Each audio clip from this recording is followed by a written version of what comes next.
It is 6:15. We will call to order the January school board meeting for District 518. 1.1 roll call. Let the record reflect all school board members are here. 1.2 recognition of visitors and guests. Thanks for everybody that has attended tonight. I'd like to welcome Darla, Ann, and Eric to the hot seat. 1.3 Pledge of Allegiance.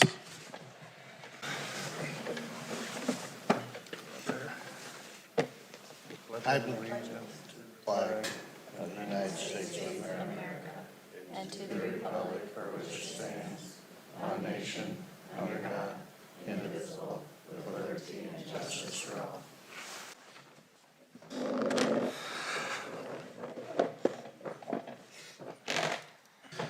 Okay, 1.4 correspondence and recognition. 1.41 public participation. I have not had any.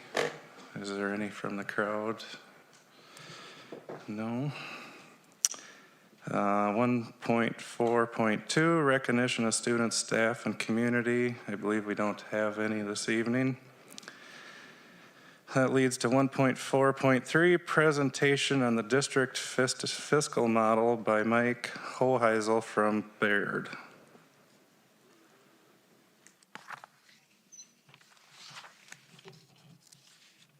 Introductions? John? You can handle it. All right.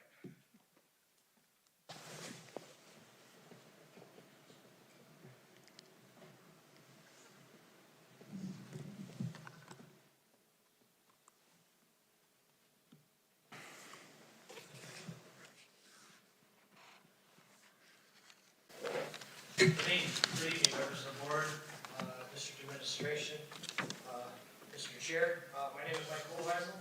I work for a company called Baird, and we have had the pleasure, or I have had the pleasure, over the stops at 3 different firms in my 35-plus year career to be able to work as a financial consultant for the district. Usually you see me when we're talking referendums, when we're talking building plans, when we're thinking about how we're going to put the puzzle together for one of your construction projects. This is completely different. So encourage you, if you want to wait with your questions, if you want to ask them during, I'll just put a single caveat that we have put together an operational business assistance model. And the idea came from a good dear friend of my wife's at Stillwater Schools. When he was in Okanagan as a young administrator, they cut 3 years in a row. When he was at Stillwater Public Schools, they cut 8 years in a row.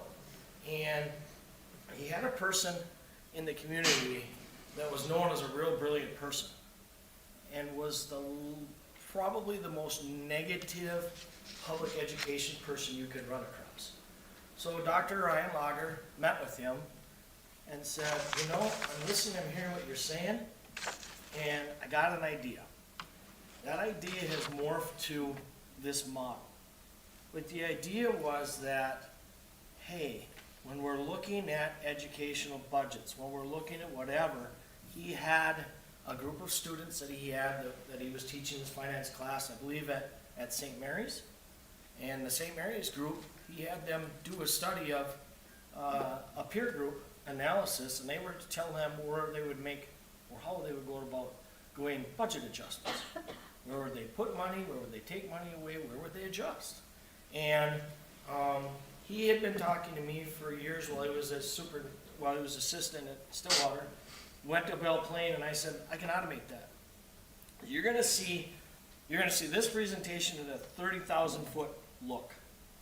What Ryan does for my firm is he peels back the onion and looks at different pieces in a true peer group analysis to say, hey, how are you doing things differently than others? Do you want to continue doing it that way? If that's what it looks like, this is what it means. Or would you like to explore something else, and what could that mean as far as budget adjustments and thinking a little differently? So we have, I think, 12 to 14 districts that are using this model in the state. We have, I believe, we may move up to 40 in the next year. And I say that because we have had 14 new districts enter statutory operating debt. Statutory top operating debt for the folks around the room is negative 2.5% deficit spending in your general fund. And then you get put on a state workout plan from there. So that little speech took care of 3 slides. So we'll rip through this, but we call it OBA, Operational Budget Assistance Service Offering. When I was a young man, my father was the superintendent of Cambridge Lysantius he started 2 years as an assistant and 23 years as superintendent. And I remember him talking about salaries and benefits of your school budget being close to 65 to 70%. Now, that first bullet point, now you're closer to 85% salaries and benefits make up your general fund budget. So we are a people profession, that's where the money should go, but we've greatly lost where other dollars can help out your budget. So many districts are faced with the challenging, painful process of making reductions. But when you make reductions, it's the quickest thing to erode a culture. It's the quickest thing to anger folks, and it especially is hard to take if you don't understand the why. So the last story I'll tell you is we were in Blue Earth, Minnesota with a $4 million fund balance. It got driven down to 2, and we had 2 choices. We could pass an operating levy and referendum our way out of the problems, or we could look at a new class schedule and various pieces. There were 56 red shirts in the room, and they didn't bring me one. And all their teaching staff was in the room, and I said, well, my wife is an Iron Ranger. We buy our car up in Virginia, and I hope I have 4 tires that aren't slashed, because everybody knows where I'm from. We left the room, and 2 hours later, they were hugging Ryan, Dr. Lager, and they were saying, we know you're gonna cut 1.3 million over the next 2 years and help us run a referendum. And we understand, and we thank you for doing that. We're giving us hugs. Okay, so hopefully you'll see this arise here. But many districts, they make lists, we reduce, we change, we adjust. What can we live without? Usually, these are the heartstrings. These are the emotional pieces, okay? But what Ryan talks about is, hey, it's the old, as you tell your college kid that's going, if you're gonna boil a pot of spaghetti, it's done if you throw it up against your fridge and it doesn't fall off, right? That's not the way to do budget cutting or adjustments. What people learn through this process is what might be important to one person might not be important to other. So it gives a good cross-section and exchange of ideas. The other thing is, you may pick things that are one-time money adjustments we're looking at. So if you pick one-time adjustments and it's not in a salary benefit, or it's a program, or you don't have a long-term plan with that, you're gonna roll back into it each year. So use an example of this. If you had $1 million fund balance, and you want $100,000 deficit spend the first year, what are your deficit spend in the second year? Many of you probably would nod and say 200 grand, right? With the way Minnesota finance works and schedules, you're looking at about, another 250,000 the second year. It's a 2.5 to 3 times difference. So by the time 3 years rolls, if you don't make adjustments on a little bitty 100,000, you've just eroded your fund balance over the course of 3 years by $1 million, 950 grand. So here we look at, we concentrate almost entirely on general fund expenditures. We look at what you have in reserves, we look at how you're spending, we look at plans, and then we look at how much you get for local optional revenue and how much you get in for operating revenue, just so we get an idea of how are you positioning yourself with money coming in versus how much you have to spend versus how much other districts have to spend. So, where does the district use their general fund? Okay, largest category is that gray on the right. Weird, regular instruction. That's a good thing, folks. We're here for a reason.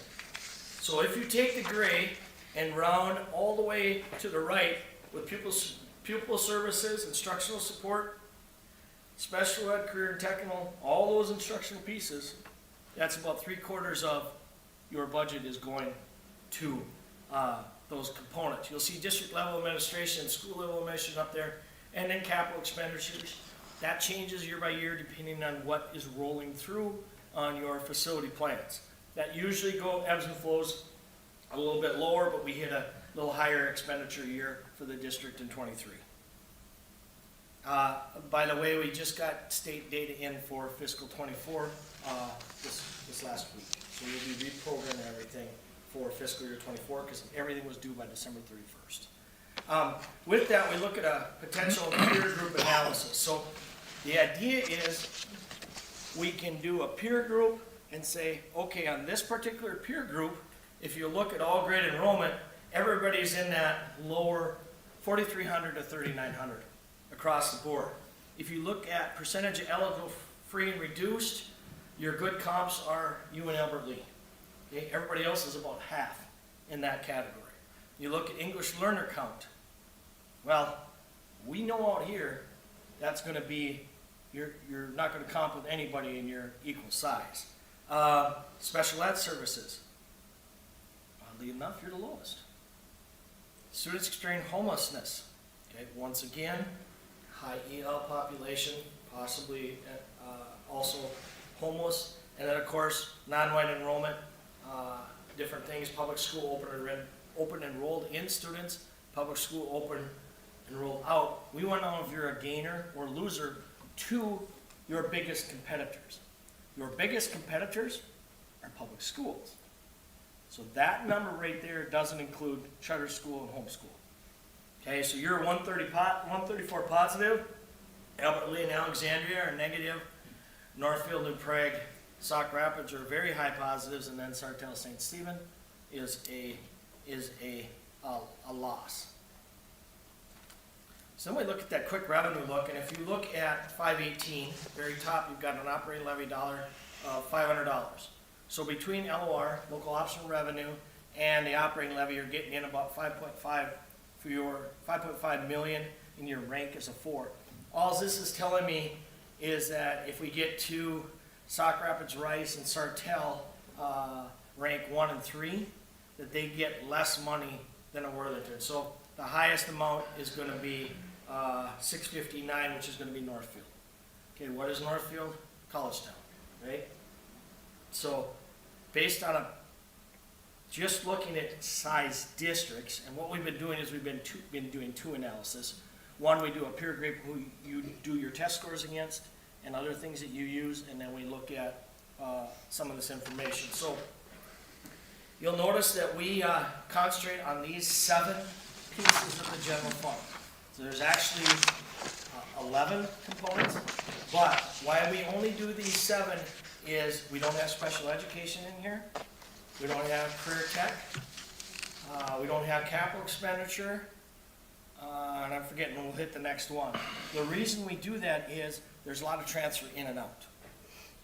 So if somebody's transferring dollars here, we won't get good data when we're looking at that 30,000 look before we start calling, making the calls and asking for other districts to participate and give us their information. Here you will see, it looks ugly on the screen and I apologize, but I know the board has a copy. Here's a ranking in each one of these different areas. But if we were to look at Worthington down here, you're going to see 3,376 sum of students. Now you saw a different figure on a previous slide. Okay? Wonderful MDE does their calcs, and in some spots they do adjusted pupil units where they're weighted. Others they do who's enrolled by head. This happens to be who's enrolled.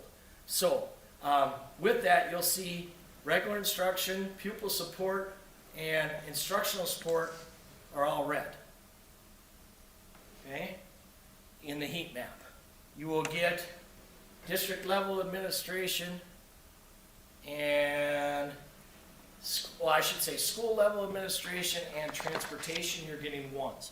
That means out of that peer group, you're spending the least amount of money per pupil. So, you're looking at regular instruction, pupil support, and instructional support as on that continuum, you're averaging, you have a score of a 31. I will tell you that if you were a Belle Plaine, an Esco, and a Jordan, they would all be, if we rank them against you with 2,000 kids, to 1,300 kids, those are three of the top 10 lowest spending districts in the state. Now, because MDE, in their wonderful wisdom, has messed, I'm just gonna say, they messed around with your VIBE program. Some of the data, when we do look backs, because we started doing this in 19, and we've kept all that data going forward, your data kind of ebbs and flows because of this enrollment. But we know that, we can unpeel that onion. So with that, the top two least expending per student are New Prague and Sartell, with Alexandria being the third, Sauk Rapids Wright being the fourth, and Worthington being the fifth. So you're getting fourth most revenue, and you're spending the fifth highest. So you're in that range. So what we do is then we've got a separate model that we hit the button and we go line item by line item in your UFARS codes, and we'll say what sticks out. Okay, so something might be the one that I got a call on this morning. I believe Edina, Hopkins, and St. Louis Park are all looking at the model. And there's 1 out of 3 of those districts. 2 of them are spending, they're allocating 110 to 170,000 in nursing costs in their general fund. And the third district is allocating 700 grand. And most of that is allocations coming out of their special ed fund. So the key to this, what I leave you with is, when you're looking at things at a high level, you have to drill down, because not everybody codes the same. To find out what the UFARS is standard, it seems pretty easy. And yet when you look at how many codes are in here, it's pretty easy to see. There was a study done 10 years ago for resource officer. And the 13 superintendents that were chosen across the state all had a resource officer. All 13 had a different UFARS code for that one single resource officer, and every officer was doing the same thing. So although we try to make it standard in Minnesota, it really isn't. So with that, our approach is meet and discuss, learn your long-term goals, establish those comparable districts.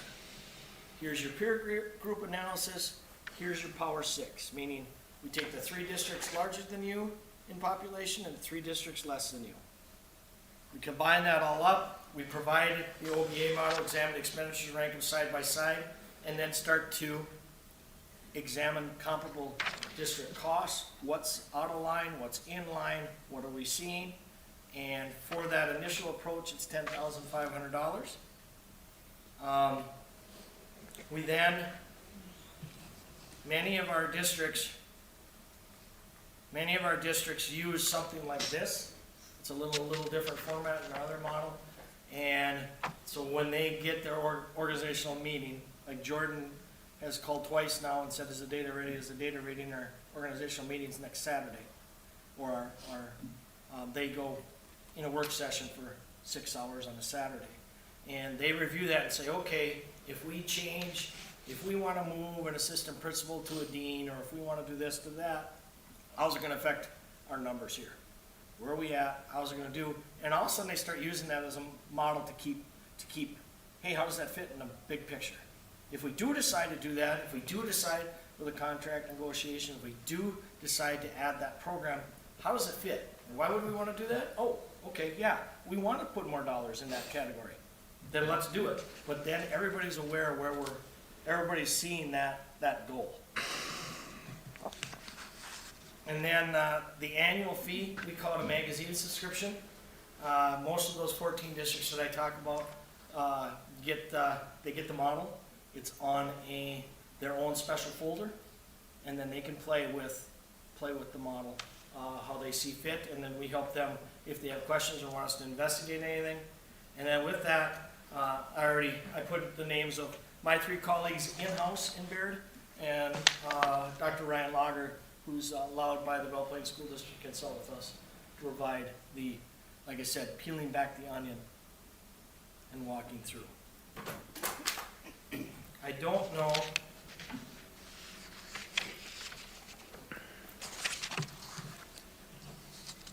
See how long it takes to load here, but I wanted to show you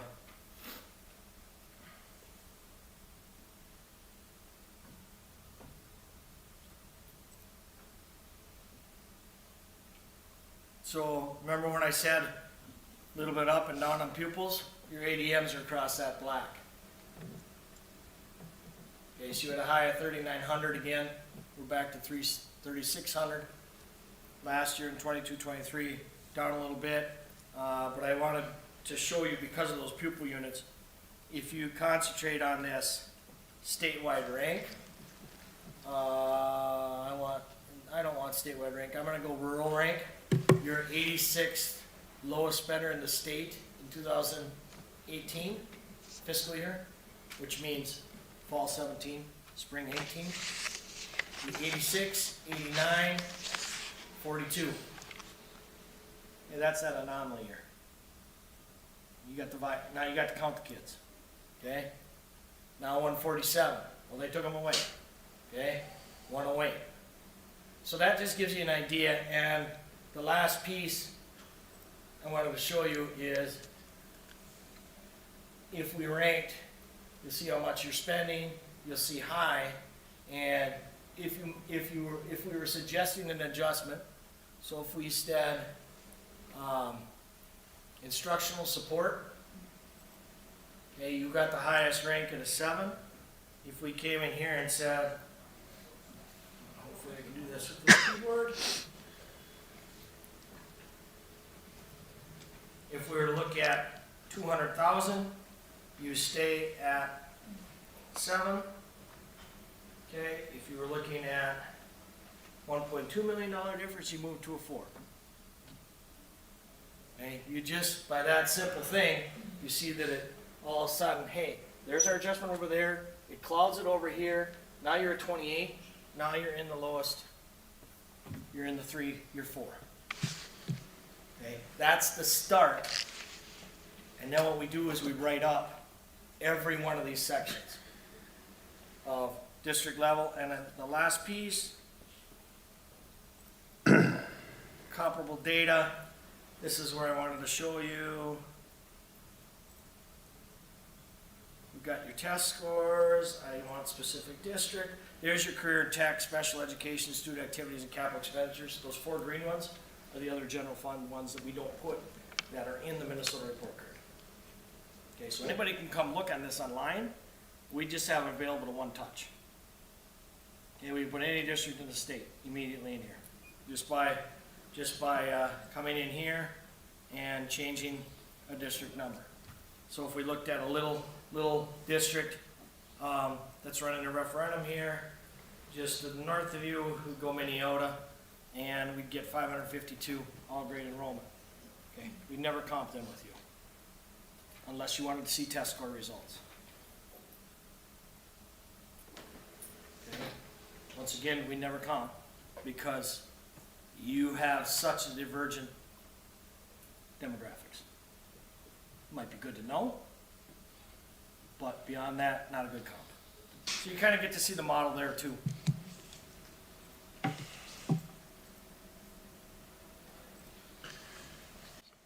Okay, any questions for Mike from any of you? I have a few, if that's okay. Yeah, go ahead, Darla. All right. So if we go back up and you were just talking about that potential peer group, Yes. I've got some questions on that. Yep. One, how do you determine that peer group? Is it are you starting with the size of the school? Because I look at the potential that you have up here for peer group, and I don't see a lot in common other than the size of the school. We are, I believe, a bit of a unicorn. So how do you do an apples to apples comparison against other districts, Once given? again, we look at, okay, who, when you make your presentations on test scores, who do you see yourself comparing to? So we'll talk with administration and say, okay, what do you feel closest to? And then we come in and say, we start plugging in numbers, we look at that, we look at this group and say, who should we be comparing to, or are you all right with that? So it's a separate meeting where we decide who we should compare to, and if we're doing, in this instance, this is pretty close to your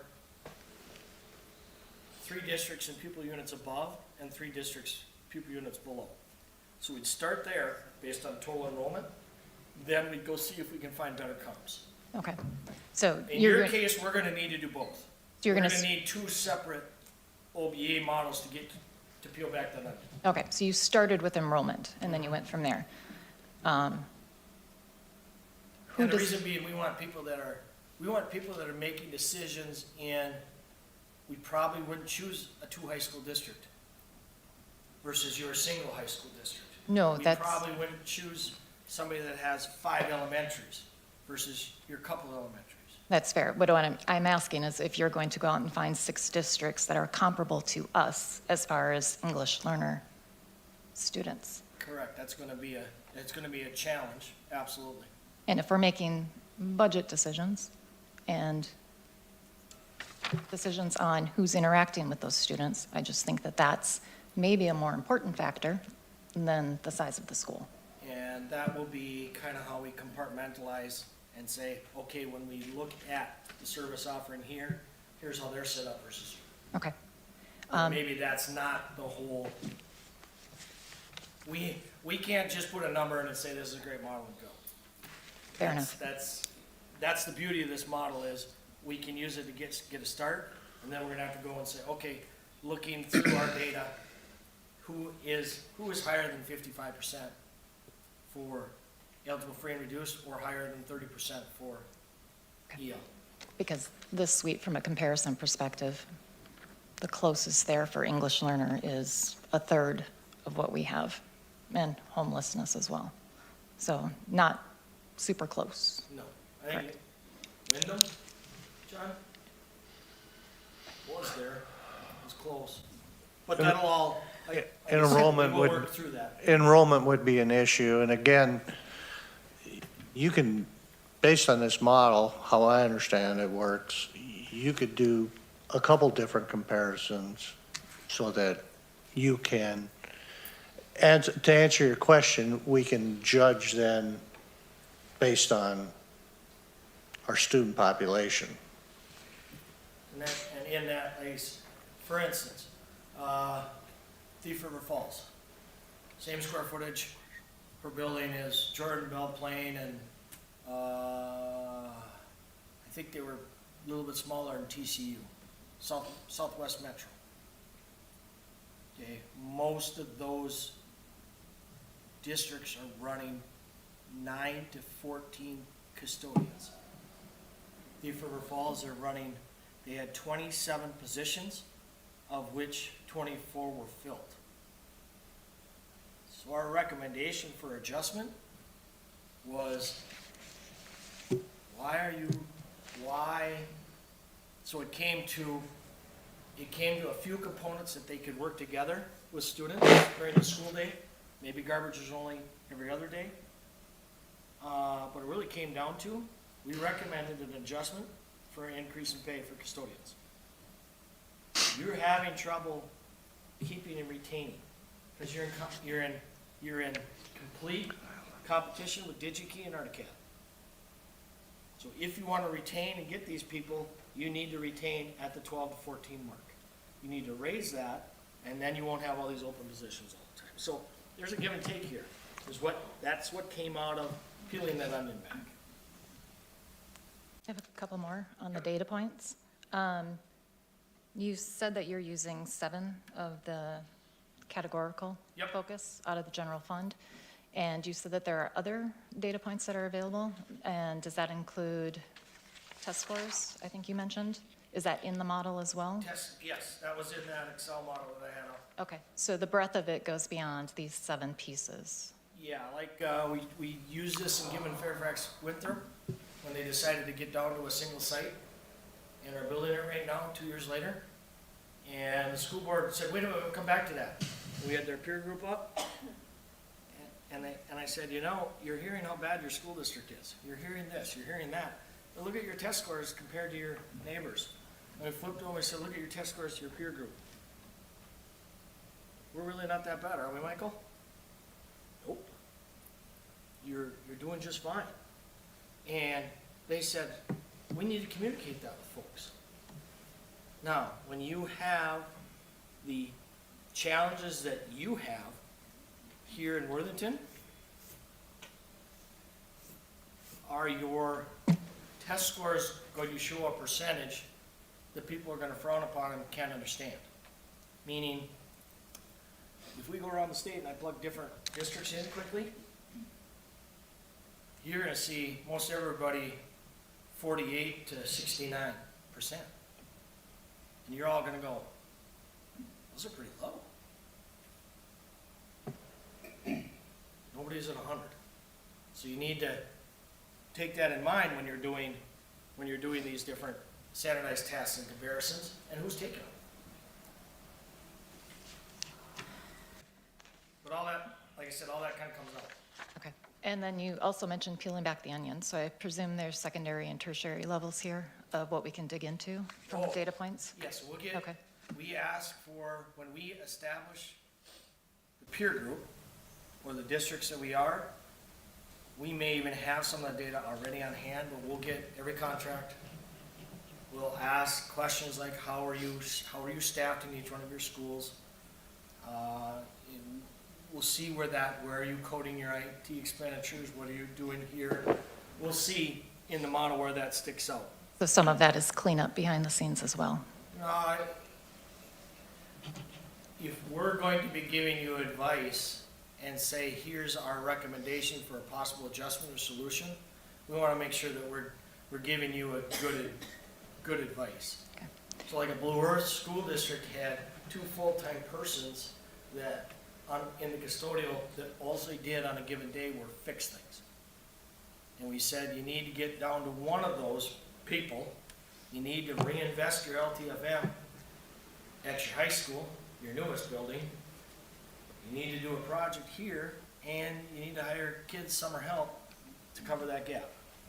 So it was a 50 grand here, 50 grand here was a $100,000 cut in the custodian, or an adjustment in their custodian group. And their head custodian has been there for 35 years, and Al Geezer is one of the best in the business. And he's kept that school district running like no other, wool boilers, everything. And he said, I can use those. I can do that. He wasn't the one that gave a hog, but. Last question, I promise. All of this data is available publicly that this model is based on from the Minnesota Department of Education? In some way, shape, or form, it's out there. Okay. It's not easy to get it mined and understand where you're getting it from. Like I said, people can go into the categoricals and say, okay, what makes up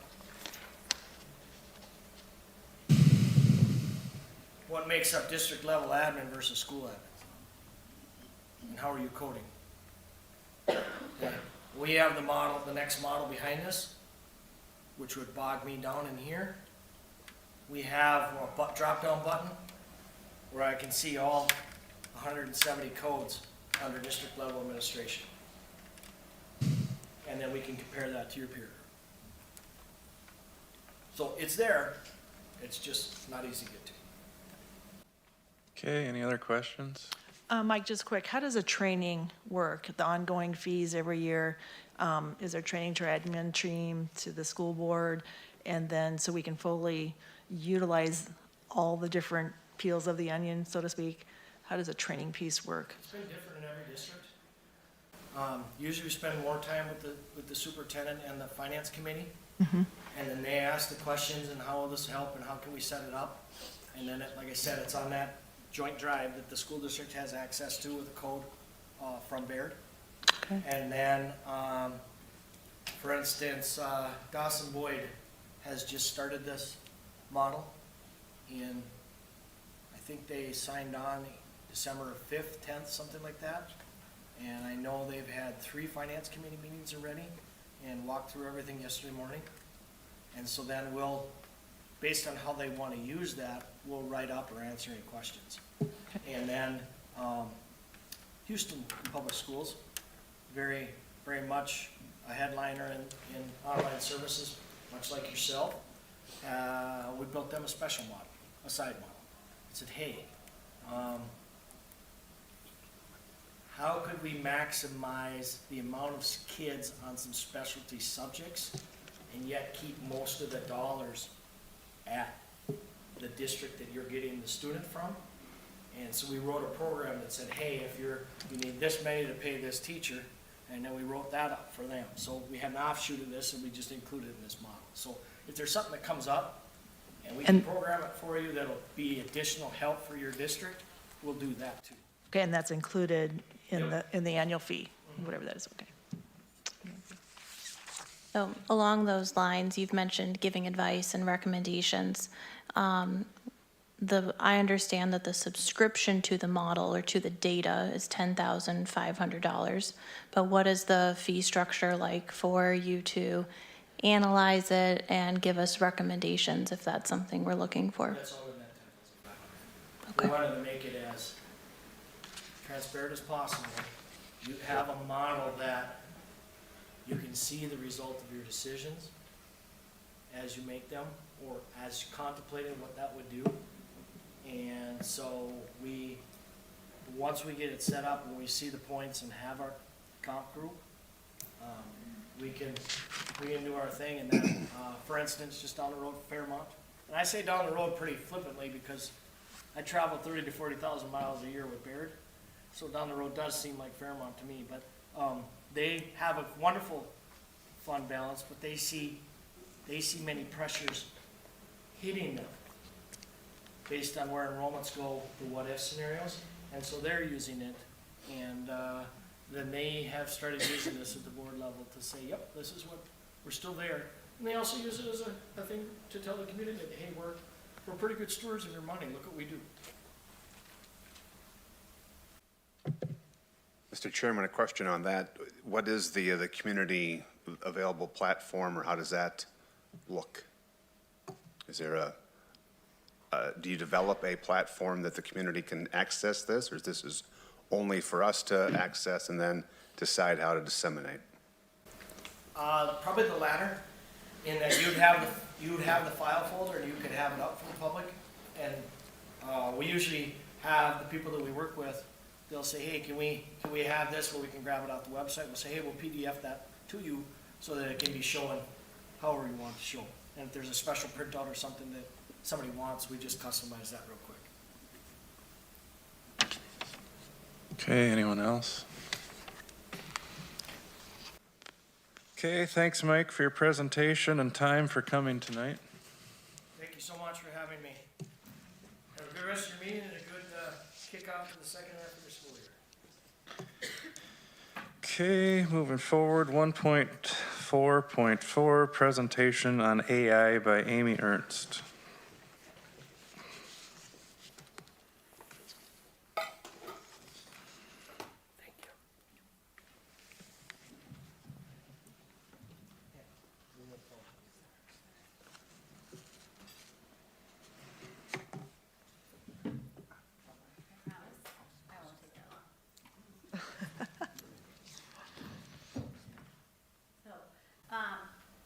Michaela Massey and I were supposed to do this presentation together. However, she is running the scoreboard at the basketball game tonight, so it's just me. We did this at Kiwanis today, and before we got started, they cheered for us. So the bar is pretty high. All right, thank you. I'm gonna start by showing you a video that's a minute 43 seconds, so don't don't worry that it's gonna be super long, done completely in AI. So this is not her and I talking, it's just an example of what can be done in the realm of AI, because what AI presentation wouldn't be created only by AI, right? So, here we go. Imagine a classroom where each student receives personalized attention tailored to their unique learning style. AI is not a distant dream. It's reshaping education today, making this vision a reality. AI can automate administrative tasks, freeing educators to focus on what truly matters, teaching. This shift allows teachers to engage more deeply with students, fostering a more enriching learning environment. AI-driven tools adapt to individual learning styles, offering real-time feedback and support. These tools empower students to learn at their own pace, enhancing their educational journey. AI fosters critical thinking and problem-solving skills, preparing students for future challenges. By integrating AI, we cultivate a generation of innovative thinkers ready to tackle complex problems. Concerns about AI in education, such as data privacy and ethics, are valid. It's crucial to implement strategies ensuring AI is used responsibly, safeguarding student information and maintaining trust. Teacher training is vital for effective AI integration. By equipping educators with the necessary skills, we ensure AI technologies enhance rather than hinder the educational experience. AI's transformative potential in education is immense. By embracing AI, schools can better prepare students for a tech-driven world, equipping them with essential skills for the future. Let's explore AI initiatives and pilot programs together. By taking these steps, we can revolutionize education, ensuring our students are ready for the challenges of tomorrow. So neither she nor I spoke any of those words in that video at all. So that's just an example of what AI is and what it can do and what it may look like in the future. And just kind of give you pause. If you see something, you need to make sure you ask questions about it. The validity of it, the source of it, and where it came. So what we're gonna do is go over 3 slides worth of terminology that you may have heard in the world of AI, artificial intelligence. The first one is generative AI. A lot of us have heard of ChatGPT, which is like writing letters, it'll respond to a prompt, answering questions, that type of thing. DALL-E, which is something that is like creating artwork or illustrations. And actually in ChatGPT, I said, create an image of dad and his son ice fishing. And it created one with a crayon that looked like a crayon, like a 4-year-old drew it. And it created one in black and white lines. So you can ask it a question, you can say that's not exactly what I meant, and then it'll just keep changing it for you. Deep fake generators, basically making videos where somebody else's face appears to say or do something it didn't. That's what we just watched. We use a program called Synthesia. Chatbots. You guys have all used chatbots, even if you don't realize you did. Chat now on a website. You've gone to a website. Can I help you? A virtual assistant. It'll try to answer your questions. If you ask too hard of a question, do you want to speak to a real person? Yes, I do. Alexa, Siri, Google Assistant. Healthcare has chatbots as well. And then LLMs. We hear LLM as a word that gets thrown around quite a bit in education. It's a large language model. You use this. When you start typing and it wants to autocomplete a sentence for you, that's part of a large language model. Each business, company that has their own vocabulary, like education has its own vocabulary, healthcare has its own vocabulary. They all have their own LLMs with their own vocabulary and specific language that model uses. So it also uses like Google Translate for translation, and then search engines. When you do a search, anything in Google, for example, it does a little synopsis on top, that's AI. So where are we going? The district has put together a committee that is looking at AI and how we can use it. We can educate our teachers about what it is, because there's a lot of questions out there. Can we use it in everyday life and not realize it? Yes, but how are we gonna work with it with the students? So right now, we're working on an AI guidance document, maybe a one-page letter to staff. March through June, we're looking at training needs, and hopefully in the fall, roll out some training.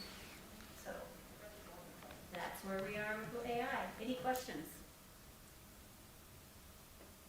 I think I should just get like kudos for not taking 50 minutes, right? Mr. Chair, I have some questions. Go ahead, Eric.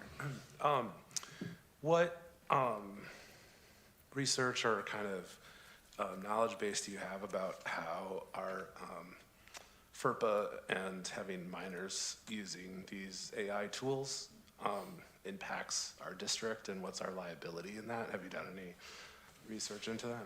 Specifically, with our student data, we're looking at a program that will take all of our student data, help create a eventually individualized learning plan for every single student, potentially creating an assignment for each individual student based on where they are.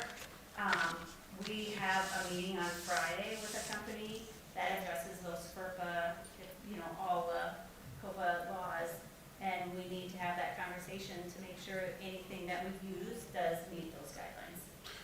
Yes, because my understanding that once that data is submitted, it's going to an unknown collection agency, and so we really need to be aware of protecting our students. 100%, yep. And that's part of our job as IT, is to make sure that when we choose something like that, not only do they say they're gonna do it, but they're gonna follow up on what they say they're gonna do. So we know exactly where our data is going. Potentially, we would like to outsource it somewhere else, but if we can't, potentially we have LLM on site where our data stays on site. So it's to be determined. It's fairly new. Right. I have one more question. Do you know if any of our IAT, like liability or insurance structures, protect us from that kind of data, or what, and if we were hacked or anything like that, is there an AI like piece of that in our policy? We have cybersecurity insurance, which covers a lot of, if we're hacked, what happens to our data. I don't know that it addresses AI specifically, because student data is student data, and we need to protect it at all levels. But that is part of our cybersecurity. So I would be interested to see in years, like as we move forward, if insurance companies are requiring AI clause in the insurance. Good question. Okay, anyone else? Questions? No? Okay, thanks, Amy. Okay, 2.0, approval of agenda. I need a motion to approve the consent agenda and main agenda. Move to approve. Motion Second. by Matt, seconded by Lori. All those in favor of the agenda items, say aye. Aye. All those opposed, same sign. Motion passes. 3.0, I need approval of minutes for the December 24 school board meeting and the reorganizational meeting, January 6th, and the committee meeting minutes as included. Do I have a motion? So moved. So moved. Ann, Second. seconded by Aaron. All those in favor of the minutes, say aye. Aye. All those opposed, same sign. Motion passes. Okay, need a motion to approve the items on the consent agenda. I move approval of the items underneath the consent agenda. Motion by Lori, Second? second by Matt. All those in favor of the consent agenda items, say aye. Aye. All those opposed, same sign. Motion passes. Okay, 5.0 main agenda, 5.1 monthly financial overview, and that will go to Carmen. The board should have the district revenue expenditure report for the period ending December 31st, 2024. We are 50% through our fiscal year, so halfway through. So as you look through our actual budget percentage compared to last year, our collective revenues are running very close to where we were last year.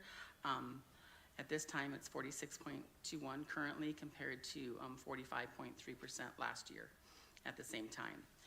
You see a slight increase this year, but it is very common based on this time of year and how our revenues come in from state and levy dollars. And our expenditures are also on track with 40.55% this year compared to 40.24% last year at the same time. There have been no unusual revenues or expenditures at this point, and things are moving along as expected with our budget and our numbers. Okay, any questions for Carmen on the budget review, financial review? Thanks, Carmen. Okay, 5.2, approve the first reading of policy 213, school board committees.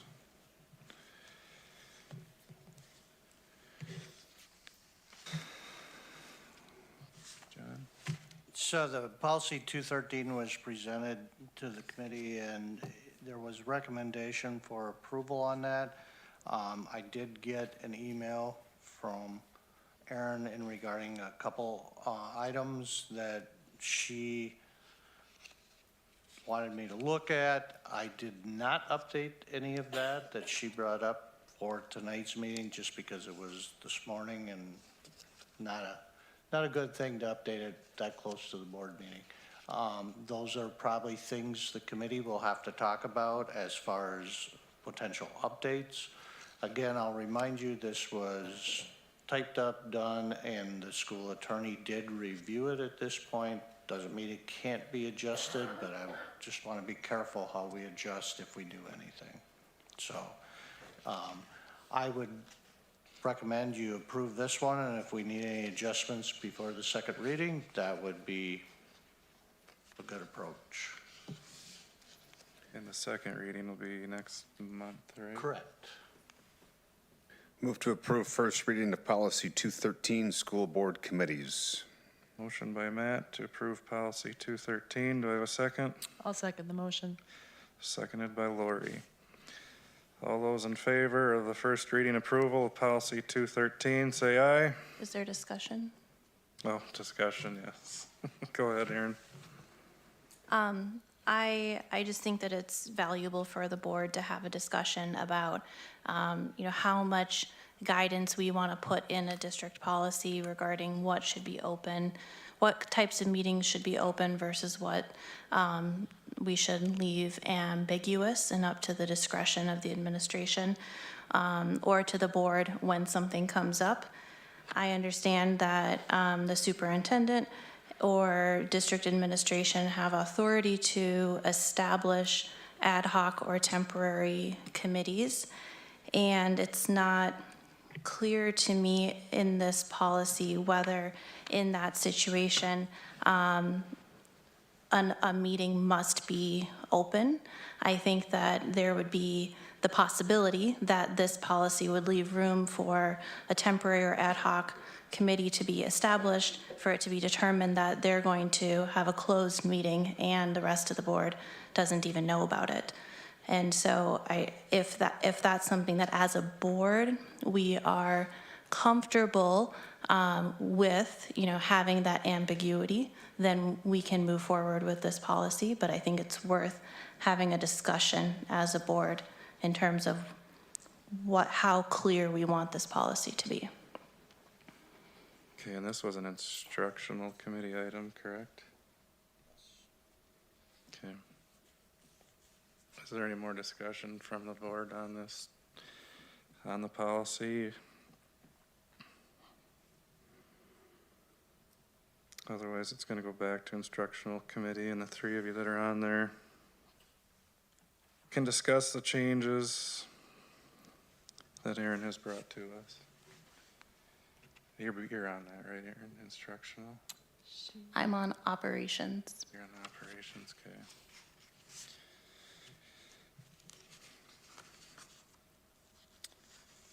It was my understanding that if we have, like when we have instructional meeting, when we have, even if we create, and I'm not saying I'm right, I'm just saying that this is my understanding, that that ad hoc committee would also have to follow the open law meeting if it were an established, even a temporary established committee. I mean, we're not talking about people just getting together someplace, that it has to follow the open law meeting. Is that anybody else's interpretation?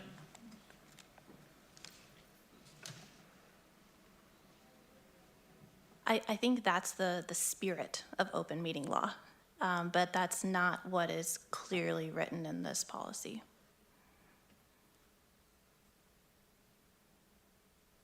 So what did our school attorney discuss or? So basically, he shared with me that the open meeting law has some flaws in it and is not truly clear. And so an ad hoc committee, depending on who, if you as a board appoint an ad hoc committee, it would be subject to the open meeting law. As an administrator, if I put, or superintendent, I put together an ad hoc committee, it not necessarily is subject to the open meeting law. If the board appoints, or the board chair, I should say, does an ad hoc committee, such as you did, well, it was done a couple months ago, that could be open, but it's not necessarily subject to be open. The meeting was held as an open meeting, but it doesn't have to be. So there's not in the law that when it comes to committee meetings, there's not a clear, defined practice. The policy is meant to try and clear up as much of it as we can, but, and again, I don't care whether it's this district or any other district, nobody's intentionally violating the open meeting law. That's not the goal. It's just we want to be as clear as we can, and not every meeting is subject to the open meeting law. I think Aaron had two different points. It was the establishment of an ad hoc committee, and that be done either by the board or by a committee, a standing committee, making that explicit. And then also making it explicit that that standing committee or the board itself would determine whether that would be open or closed, that ad hoc meeting. Were those the 2 points you were? One point is that we should be clear on when we as a district want open meeting law to apply if I'm talking about ad hoc or temporary committees, because that's what I think is ambiguous here. You know, what is going to be the policy on open meeting law for ad hoc or temporary committees established by the board, established by a committee, or established by the superintendent? And as a board, do we want to make a differentiation in terms of whether open meeting law applies when it's a temporary or ad hoc committee of 2 or a temporary ad hoc committee of 3? Because when I read open meeting law, I don't see a clause that is, that creates uncertainty or, interpretation when there's a committee of 3 or more. To me, if it's 3 or more, open meeting law applies no matter who sets the committee. I think where there's more ambiguity or discretion is if there's a group of 2 or fewer board members. So that's my interpretation of it, and I'm interested in what the other board thinks and whether or not there should be more clarity placed in this policy. Well, is there an instance that you're referring to that we've not followed this, Aaron, or Yes. typically, correct me if I'm wrong, John, we usually don't have a committee without, it's usually 3 people, isn't it? There are some that have been less, and there are some of the committee assignments, example, curriculum committee, you have 2 board members. Right.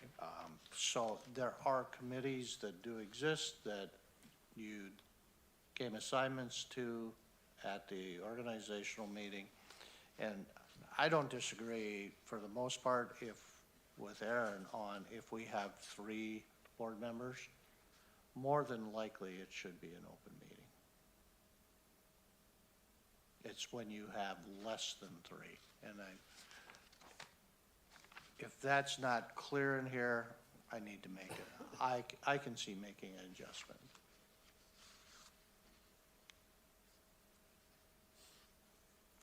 So I think go back to the instruction committee for the second reading and make the adjustments, and if you want, if they agree to make it clear, I don't see a problem. If any of you guys, if that's what we're asking for. Okay, is there anything else, any other discussion? Okay, we'll just bring it back to the instructional committee before we do approval of second reading next month and make the policy more clear. Mr. Chairman, we do have a motion on the floor Nevertheless, that was moved and seconded. Yeah, no, I know you made the motion and Lori seconded, so all in favor of the first reading of policy 213, say aye. Aye. All those opposed, same sign. Motion passes. Okay, 5.3, discussion approval of the district fiscal model. So basically, this was the operations committee. They reviewed this, and of course, Mr. Holheisel was here tonight and did a presentation about it. It presents a lot of options for you to consider, and of course, you're aware of the costs of $10,500 for the upfront and $2,500 after that. And at this point, I believe it presents a great opportunity for the board or the district in general to provide some good information in the future and address some things. So I would tell you, I'd recommend you look at approving this. I move to approve the district fiscal model. Motion made by Ann, I'll second the motion. seconded by Lori. Is there any more discussion? Yes, I would like to see more of it based on what we saw tonight and the 30,000-foot view. I'm not real comfortable unless I can actually see what would be considered peer schools. I'm not quite sure what the value would be to us unless we can do those comparisons. And what I saw tonight was not in, Okay, it didn't provide me the type of comparison I would want to see if I were looking at these spreadsheets and trying to go through the numbers and make decisions off of that. okay. Was my understanding that what we saw was just, a quick snapshot and we, or superintendent, assistant superintendent, board chair, they get to choose who the comparisons are. So we can compare like sizes, we can compare EL populations, we can compare whatever parameters we decide are relevant to being able to make decisions on the model. Was that anybody else's understanding? That was my understanding. Mine as well. And I don't think that everything needs to be compared to another district. We are an anomaly, we are different out there, so just in my mind, to see something that looks like a red flag or out of whack, and not even compared to another district, makes sense to me, just to see it and compare the different categorical items and expenses that may or may not just pop out without having to compare it to 6 other peer groups. I think that, in my opinion, has value as well. Any other discussion? Mr. Chairman, to me, it's a tool we're providing to our staff, and to me, it's more important to ask Mr. Swanson and Mr. Noble if they had a chance to look at it and they feel that this is something that would allow you to use the numbers better and accomplish some of the things that were discussed earlier. We haven't been able to play with it necessarily. We've seen Okay. kind of the same information you guys had, but I would agree with Ann and Lori's perception. And I agree with Darla, I would enjoy the opportunity to kind of choose certain school districts, and it may be for different reasons. But to Mike's point about like MCA data, the reality is I would stack our district up against any district that's similar to ours in EL when it comes to some of the achievement data. And to me, that would be interesting to see. I know that's not the initial intent, it's more financial reasons, but some of those things would be intriguing to look into. And I believe it has that capability. I think there's, oh, In that drop down, we're able to pick different districts. So as I've, like he's using the report card and stuff, I mean, there's places to pull that data. Obviously, this puts it all together in a nice format, which would be easy for a lot of us to use. I mean, if you're not familiar with going out on the MDE site and other national sites to pull that data, this kind of puts it all there. And as long as we have the ability, which I believe he said that we do, where we could go in there and pick different schools, just in that drop down, pick a different district and compare that. And I agree too, obviously EL numbers are important in this district, so as we're comparing things with other districts, that's important to look at that diversity percentage, even as I was trying to work on some superintendent negotiations as we move forward with that search. That's a key that I'm looking for, is some of those are key points, but I think this model, lets us do that. We just have to get used to it, but I agree that I think there's multiple things we can use it for, maybe not just for financial, with the test scores, and that information would be helpful. And I think, like in Josh's department with as we're working on tests, it might be easy for them to pull all that data together in one spot. To me, it'd be less time than as I'm going through and searching multiple sites and multiple reports, and then entering that data into an Excel spreadsheet. I can see the benefits of it as well, to use it that way. And then when it comes to demographics, we will still have a really difficult time finding any school like us, because I've tried. So there are some, and we would have to probably play with what we're truly looking for, but you're not going to find size and diversity and similar elementary schools within one district. They're just not going to exist. But we can find specific things that could still help us make some decisions and compare us somewhat to others, while clearly looking at it, it may be a little bit of an outlier, like Lori said at times. It's just not going to be the same all the time.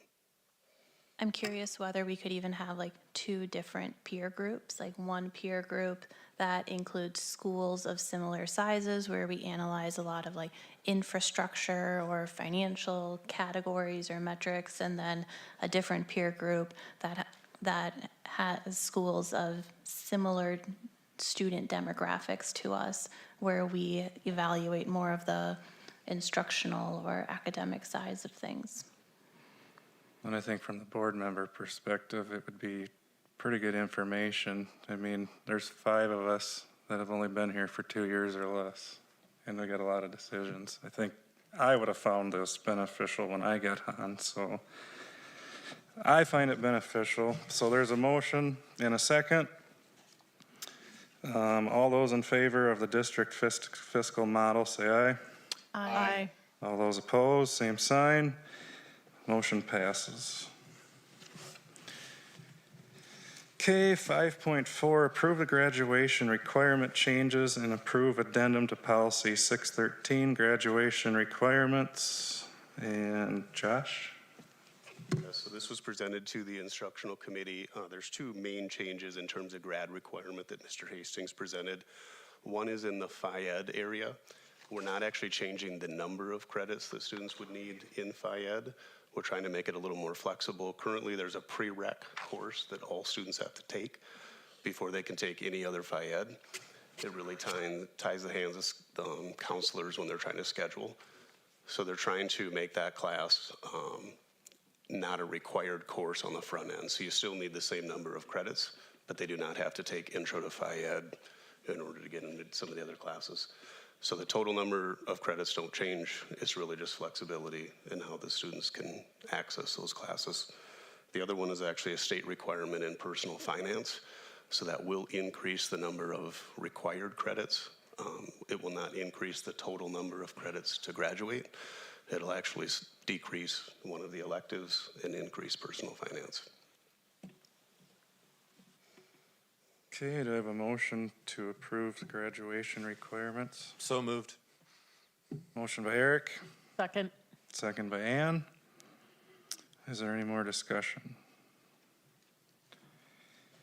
Okay, all those in favor of the graduation requirements, say aye. Aye. All those opposed, same sign. Motion passes. 5.5, approve memorandum of understanding with the custodial association. John?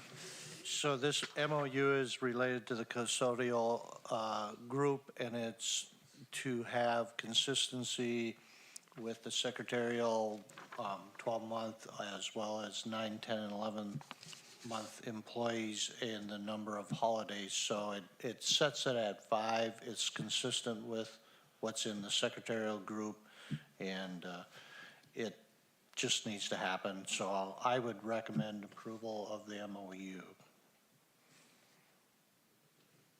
Do we have a motion for the MOU with the custodial association? So moved. Motion made by Lori. Second. Ann, second by Ann. Is there any further discussion? Okay, all those in favor of the MOU with the custodial association, say aye. Aye. All those opposed, same sign. Motion passes. All righty. Reports. 1.1 superintendent report. So I'm going to cover a few things rather quickly and a couple reminders. One, just so you're aware of, it was covered at the operations committee, but in providing an application to the assessor, the 80 acres that is utilized by the Ag Learning Lab was approved to be non-exempt, and that will happen for this year. The 155 acres, of which roughly 75 of that was farmable, that will become exempt in 2026. So that the application was looked at, reviewed after I spent about a week bouncing back and forth and providing information. Do want to highlight the ice arena discussion and where it's at kind of at this point. The city council will be discussing it, but they've asked for information related to upgrading the existing facility. So the city has provided contract.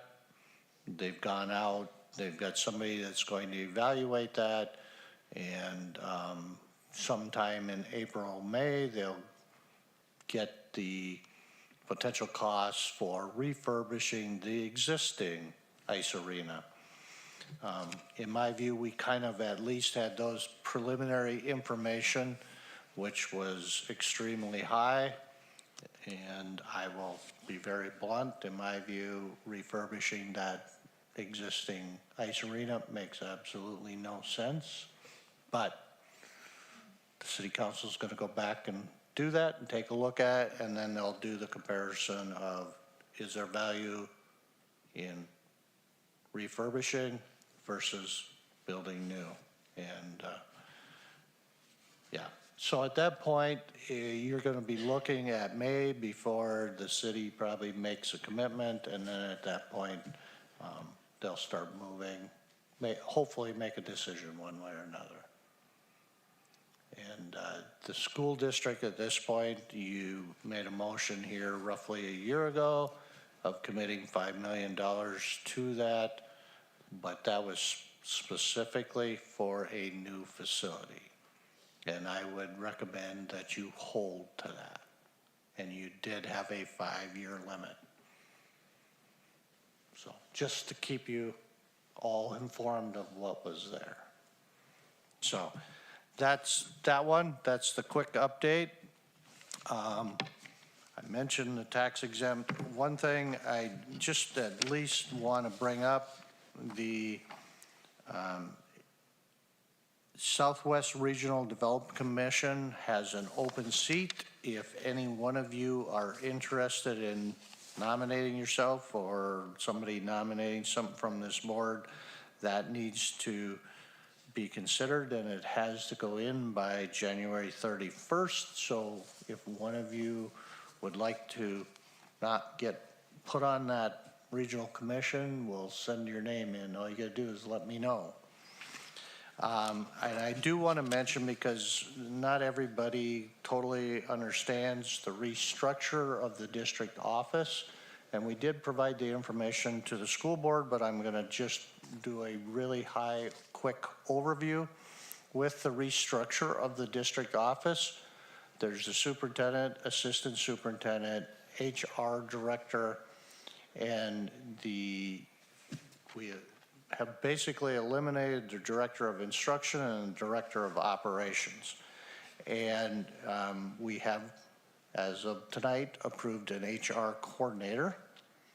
So there's adjustments there, and we'll be looking to backfill the HR, one other HR position.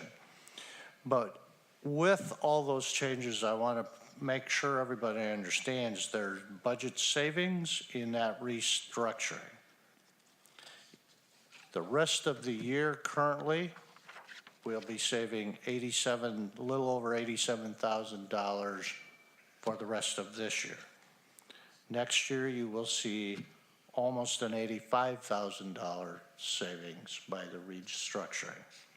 And as it moves out, of course, it starts to decline based on salaries. For every dollar that you reduce and save, this is a great example of, after 3 to 4 years, you're going to be right back where you're at. So I bring it up for twofold, because as we move through further planning, conversations, and things over the next few months, the savings element is extremely important. And it does have a long-term effect and moves things down the road. But not everybody understood the total, what I'll call restructure, and what it actually did, particularly on the financial side. And the last thing I'm going to mention to you is I'll be meeting with the Facilities Committee tomorrow afternoon, and we're going to talk about projects, but just a few things that I think are out there that I am going to encourage you as board members to consider doing an LTFM bond. Example, we need to do the high school elevator, or it will be basically condemned unusable. So we need to redo the high school elevator on the north end. In the original project, the metal panels and windows, for example, on the north wing, I've talked about, and they're older, been there. The compressor that runs the dehumidification over the gymnasium is out. That compressor alone is a $25,000 cost. Needs to be addressed. especially for those who have graduates. Anyway, that's out. I just learned of that a couple weeks ago, didn't know that. We have an issue at Prairie Elementary with part of the foundation we need to look at, and I have somebody coming to look at it here in the next week. And my point is there's just some things that we need to get taken care of. You can do this with a long-term facility maintenance bond, and I would take a look at a $3.5 to $5 million for that. Please remember, on a LTFM bond, that has no tax impact for taxpayers because you're levying against the allocation you get from the state. Likewise, it actually decreases taxes on ag land. So there's two components there that come about. And as I work on this list and have the conversation tomorrow, I am going to encourage you to consider a $3.5 to $5 million LTFM bond. Part of that we can utilize with the Prairie Roof as an example, where you approve the two alternates, which is $600,000 above what we have budgeted. And I'm trying to actually save on capital dollars. I'm trying to save on assigned and unassigned general funds so that some other things can get taken care of. So, with that, I'll leave it at that, but I am strongly going to encourage that you consider next month an LTFM bond. So my question to you, John, is if the city council, say we have an answer next month with the $5 million, because that's towards new only, say they renovate, that $5 million is coming back to us, and we'll know more at that point too, right? Would we still have to look at doing this if the decision is made to renovate? I'm not sure I got all that, Adam. Would we have to look at doing this LTFM bond of $3.5 to $5 million if we know that we're not going to be committing $5 million to the hockey arena? It depends on what else you want to do. It really does. Do you want to do a high school kitchen, the whole domino effect, middle school field type things? Those things, yes, it could play a big role in that. I would encourage you to do an LTFM bond no matter what,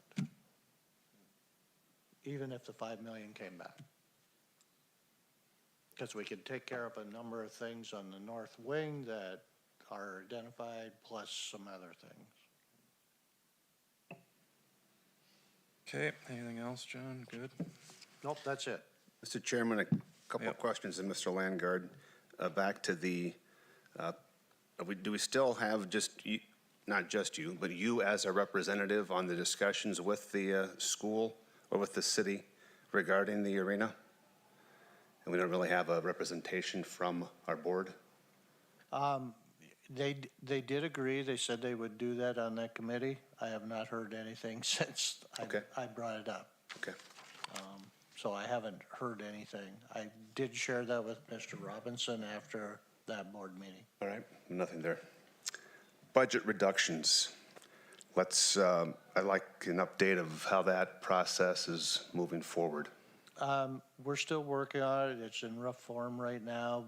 Administrators are looking at their building budgets and working through that, as well as I'm looking at some of the district options and I should say district-wide options, and we'll have a list put together by March for the board to consider. And that's based on surplus now with the outlook of being greatly less in 1 year. Yes, yeah. So right now, the budget reserves or excess is looking at 2.4. A year from now, you're looking at 960,000. And again, that's part of the domino. One of the principals was looking at their budget their budget, just in salaries, goes up $500,000 next year. And again, when you start having what we've seen on those type of costs, there's some savings that we got to look at. Otherwise, down the road, you won't be making minor cuts, you'll be making major cuts. And again, I'll just say it, my wife thinks I'm crazy for doing this. She said, just go away quietly, and I go, that's not my job. It's just like proposing to you to consider an LTFM bond. She says, why do you do that? Just go, just retire and leave it for everybody. That's not my DNA. I'm gonna keep pushing on you folks to do the right thing. And that's consider kids, consider your budget, and try and manage that all in one big overview. And with the buildings given a charge of what percentage to target for a reduction? Yes, we're using 2%. Not a big number. And that's their leadership team, or primarily the principal and? Principal, is the developing that administrators, list? yep. And then what's our timeline from now through February? Or that, and then we'll be taking action on those proposals? You would be looking to take action potentially in March, no later than April. Okay. And some of the reductions they're talking about are positions that are currently open or haven't been able to fill, they would do without. So it's not actually cutting people. In a para world, if there were less paras, we have enough turnover. It doesn't necessarily mean people who are working now would lose their job just because of the open positions we have.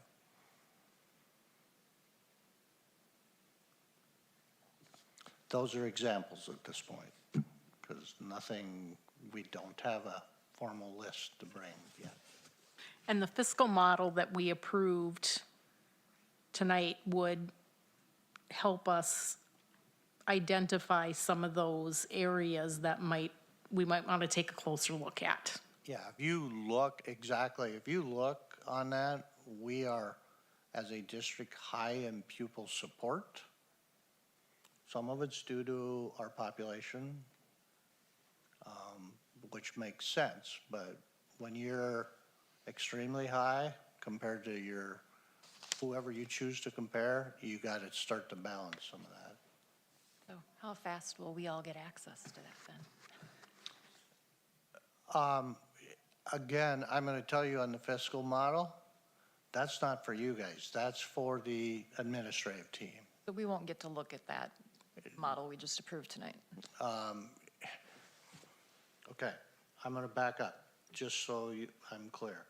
That's for the administrative team. Yes, you'll be able to look at it, they'll show you. But again, your job is governance and policy, not to micromanage. And I'm going to be clear about that. Okay? So,